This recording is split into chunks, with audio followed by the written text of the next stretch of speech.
산상수훈 아마 한 권쯤은 다 들어보셨을 텐데요. 역사상 가장 유명한 연설 중 하나죠. 보통은 착하게 살아라, 이웃을 사랑해라 같은 어떤 도덕적인 가르침으로 많이 알려져 있습니다. 근데 정말 그게 다일까요? 산상수훈의 진짜 목적은요. 사실 훨씬 더 깊고 거대한 그림을 그리고 있습니다. 오늘 그 숨겨진 의미를 같이 한번 파헤쳐 보겠습니다. 자, 오늘 우리가 함께 떠나볼 여정입니다. 먼저 이 유명한 설교가 왜 단순한 규칙 목록이 아닌지 그 깊은 의미부터 살펴볼 거고요. 그리고 그 뿌리가 되는 구약의 약속들, 그 토대를 한번 들여다볼 겁니다. 이어서 예수가 율법을 없앤 게 아니라 완성했다는 게 도대체 무슨 뜻인지, 또 어떤 방법으로 그걸 보여줬는지, 그리고 마침내 이 모든 것의 궁극적인 목적이 무엇이었는지 차근차근 따라가 보겠습니다. 우리가 보통 산상수훈하면 이건 해야 해, 저건 하지 마 같은 일종의 도덕 수업처럼 생각하기 쉽잖아요. 근데 사실 그건요, 진짜 거대한 빙산의 일각일 뿐입니다. 산상수훈은 훨씬 더 큰 이야기의 아주 중요한 한 조각이거든요. 바로 이 질문에서부터 모든 게 시작됩니다. 산상수훈은 그냥 우리가 지켜야 할 착한 일 목록, 일종의 도덕 체크리스트일까요? 아니면 그보다 훨씬 더 크고 신의 거대한 계획을 보여주는 일종의 열쇠 같은 걸까요? 지금부터 그 답을 한번 찾아가 보시죠. 이 거대한 그림을 제대로 이해하려면요, 먼저 무대 배경부터 알아야 합니다. 시간을 좀 거슬러 올라가서 산상수훈이라는 연설이 딱 등장하게 된 그 역사적 그리고 신학적인 배경을 먼저 짚어봐야 이야기가 풀립니다. 구약 전체를 관통하는 핵심 개념이 바로 이 언약이라는 겁니다.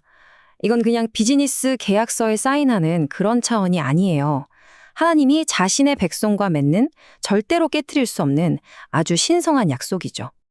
자, 이 패턴을 한번 보세요. 아담에서부터 아브라함, 그리고 시내산에 이르기까지 하나님은 계속해서 언약을 맺고 또 그것을 신실하게 지켜오셨습니다. 이건 마치 역사를 통해서 나는 약속을 반드시 지키는 존재다 하고 계속해서 도장을 꽁꽁 찍어주시는 것과 같아요. 자, 이렇게 오랜 약속들이 차곡차곡 쌓여온 역사, 그 한가운데에 예수가 딱 등장하는 겁니다. 근데 중요한 건 예수는 과거를 다 지워버리는 그런 혁명가가 아니었다는 거예요. 오히려 바로 그 과거의 약속들이 자신을 통해 완성될 것이라고 예언된 바로 그 인물로 나타납니다. 그러니까 예수는 갑자기 툭 튀어나온 인물이 아니라 구약의 예언과 정확하게 연결되는 바로 그 사람이란 거죠. 이스라엘이 정말 오랫동안 기다려왔던 하나님의 모든 약속을 성취할 바로 그 주인공으로 자신을 드러내는 겁니다. 바로 이 한 구절, 이게 산상수훈 절체를 꿰뚫는 핵심 열쇠라고 할 수 있습니다. 내가 율법이나 선지자를 폐하러 온 줄로 생각하지 말라, 완전하게 하려 함이라. 이 말이 정말 중요합니다. 여기서 완전하게 하다라는 말의 의미를 정확하게 짚고 넘어가야 해요. 이건 낡은 법을 없애고 새 법으로 교체한다는 뜻이 전혀 아니에요. 오히려 그 율법 안에 숨겨져 있던 진짜 깊이와 본래의 목적을 100% 끌어내서 완성시킨다. 이런 뜻에 가깝습니다. 산상수훈이 바로 그 무대인 거죠. 예수가 자, 내가 이 율법의 진짜 의미를 알려주겠다 하고 자신의 독보적인 권위를 딱 보여주는 자리입니다. 그냥 겉핥기식으로 아는 게 아니라 그 율법의 가장 깊은 속마음으로 우리를 데려가는 거예요.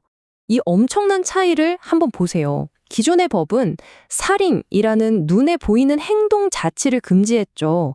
그런데 예수님은 거기서 한 발 더 깊이 파고 들어요. 그 살인이라는 행동의 씨앗이 되는 우리 마음속의 분노부터 다루시는 겁니다. 간음도 마찬가지예요. 똑같은 원리가 적용되죠. 겉으로 드러난 행동, 그 너머에 있는 진짜 문제, 바로 그 행동을 일으키는 마음의 동기를 콕 집어내시는 겁니다.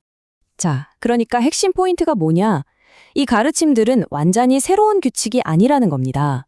이미 있던 율법의 진짜 속뜻을 활짝 열어서 보여주는 일종의 계시인 셈이죠. 그리고 이걸 통해서 예수는 내가 바로 이 율법을 완성하는 자다 하고 스스로를 증명하고 있는 거예요.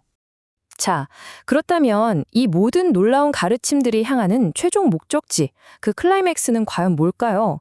이제 산상수훈의 진짜 목적, 그 핵심 결론에 거의 다 왔습니다.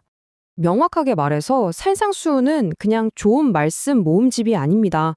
이건 하나의 증명이에요. 예수가 도대체 누구인지, 그리고 그를 보내신 하나님은 또 어떤 분이신지를 아주 명백하게 보여주는, 뭐랄까, 하나의 거대한 정체성 선언 같은 거죠. 결국 산상수훈의 궁극적인 목적은 이 세 가지로 딱 정리할 수 있습니다. 첫째, 예수 자신의 정체성을 드러내는 것, 바로 하나님의 약속을 성취하는 그리스도라는 거죠. 둘째, 하나님은 어떤 분이신지, 약속을 반드시 지키시는 신실한 분이라는 걸 보여주는 거고요. 그리고 마지막으로 이걸 알게 된 우리가 그럼 어떻게 반응해야 하는가, 여기에 대한 답을 주는 겁니다. 이게 바로 관점의 대전환인 겁니다. 산상수훈을 읽는 방식이 완전히 달라지는 거죠. 내가 무엇을 해야 하지라는 행동 강령 목록에서 내가 누구를 믿어야 하는가라는 신앙의 근본적인 질문에 대한 답으로 바뀌게 되는 거예요. 바로 이 구절이 모든 것의 결론입니다. 이 모든 가르침의 종착역은 단순히 도덕적으로 훌륭한 사람이 되는 게 아니라는 거죠. 그게 아니라 하나님을 믿고 제대로 알고 그래서 결국 그분을 경외하고 섬기는 자리로 나아가는 것, 그게 바로 진짜 목적이라는 겁니다. 그래서 마지막으로 여러분께 이 질문을 한번 던져보고 싶습니다. 만약 산상수훈이 그저 지켜야 할 규칙 리스트가 아니라 예수와 하나님의 정체성을 온 세상에 선포하는 위대한 선언문이라면 이 사실이 여러분의 삶에는 어떤 의미로 다가오시나요? 한 번쯤 깊이 생각해 볼 만한 질문 아닐까요?